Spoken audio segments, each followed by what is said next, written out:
Hey everybody, this is a video of my Focus curriculum project. And so I'm going to talk about a little bit about what Focus is. Focus is what we call our RTI classes, and we have a Focus reading and math class for every grade level, which is really response to intervention. And we put students in there based on test scores and based on performance in the past and things like that. So my project was to plan activities for RTI classes for the first 2 weeks of school. And those two projects that I chose were a bridge building project and an Army Man launcher project. And I tried to relate them to both reading and math. So, for instance, for the bridge building project, I picked a book, A Bridge to Terabithia, and I provided a presentation that summarized the book. It didn't give out too much information, just enough to get the students interested. And I presented them with a problem from the book, like, for example, Jess and his sister needed to be able to build a bridge to get across the creek and into their imaginary land, Terabithia. And so I presented it to the students. You've got to help them build a bridge to get across to Terabithia. And so it linked reading, but also it has the math things that go with building a bridge. Another part of the project that I was working on is I'm tracking progress monitoring data, and the people that were involved in this project were my school psychologist, teachers, and administrator. Another thing that I was doing for this project was uploading students into our online intervention programs like Achieve 3000, Reflex, Gizmos, and figuring out the progress monitoring program EasyCBM. Outcomes, goals, and response. So these activities helped my students develop a team-like mentality. So a lot of times focus is not an enjoyable thing for students. Instead of getting 2 electives, they end up only having one because focus is takes up their other elective hour. And so we really wanted students to come in with a positive attitude so that they could work towards achieving their goals, their math and reading goals. This class gives students an opportunity to use skills that make their RTI classes relevant. So I really tried to make these activities, the bridge building activity and the Army launcher, relevant to reading and math so they could see why they're important and why they need to be involved in them. Students are able to set math and reading goals through this, and we want them to have goals, and their goal is to get out of focus and get another elective. Another goal that I just personally have is I want students to be able to build their confidence in weak subject areas. I want the material that's provided to them to really give them confidence, and I want them to be able to work through it and really learn and feel good about a subject that they've probably struggled with for a really long time. Teachers were hesitant at first. This was just my overall response. Teachers don't like focus. In general, they feel like it's an endless spiral of no trust. That's what they told me, because they felt like goals were not always set for the students, and sometimes the students would be performing well and they still wouldn't get to move to an elective. And I've really worked with them to get that worked out and make them know that we are going to move students out of focus as they improve in their skills and as they reach their math and reading goals. And this helped. They ended up really enjoying having materials provided them for the first 2 weeks, and they really enjoyed having just a plan for the first 2 weeks when they haven't always had that.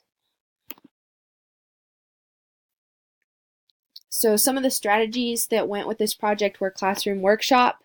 Obviously, the students were working on this project in class.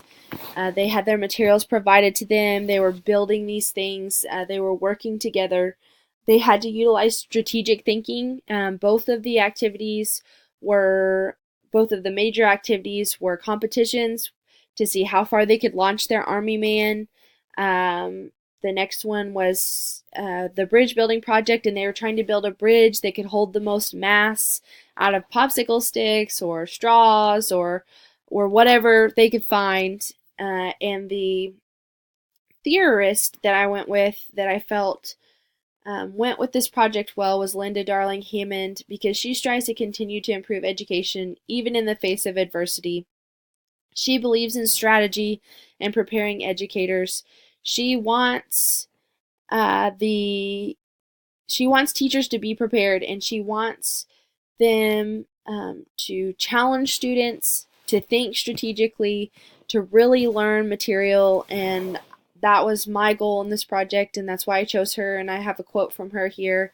A democratic education means that we educate people in a way that ensures they can think independently, that they can use information, knowledge, technology, among other things, to draw their own conclusions. And I really think this is important, and it's talking about students taking ownership of their learning. And these projects were projects where they were able to take ownership of their learning and really plan things out and figure it out for themselves. The key principles that I felt were in the project were the projects were collaborative.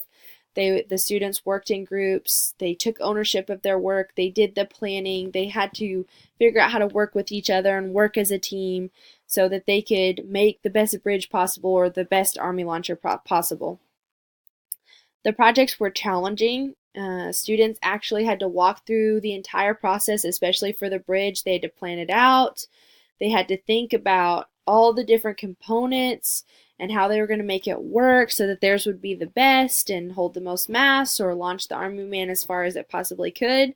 And that's extremely challenging, and there are a lot of variables that they had to think about. The projects were experiential. The students were able to have a hands-on experience and really understand what they were doing. It really helps for students to see, oh my goodness, we are combining reading and math here, and both of those are really important things, and this is something that's really fun. And I feel like these activities help them associate reading and math with something fun when sometimes they really don't think reading or math is fun. My reflection of the overall project was that students responded well to the activities for the first 2 weeks of school. Teachers came and told me that their students loved it, that it built just a cohesiveness in their classes that the focus classes hadn't had before. It helps students get to know one another. Our school is a really big school, and so a lot of times kids don't even know each other, even as they get up in the 8th grade, and plus we get new students. So it really helped build unity and awareness of the people that are around them, and it helped them get to know one another in a capacity that they want to help each other achieve their goals. A weakness that I felt the project had was just time and resources. It took a lot of time to put just the first 2 weeks together. It took a lot of resources, and that's something that teachers all the time just don't have enough of it. We don't have enough time. We don't have enough resources, and I feel like this will cause some of the momentum to go away because teachers aren't going to have time to keep planning activities that integrate so many different things and disciplines, and they don't have the resources. And it's a goal of mine to just keep building on this each year at my school and adding a little bit more and a little bit more and a few more activities so that all year long the students are in these types of doing these types of activities so that they can really dig into reading and math. A strength of the project is that the activities were student-centered, and when they're student-centered and they engage the student, it's always a positive thing, and it really helps students succeed. So overall, I felt like the project went really well, and I hope you guys enjoyed it.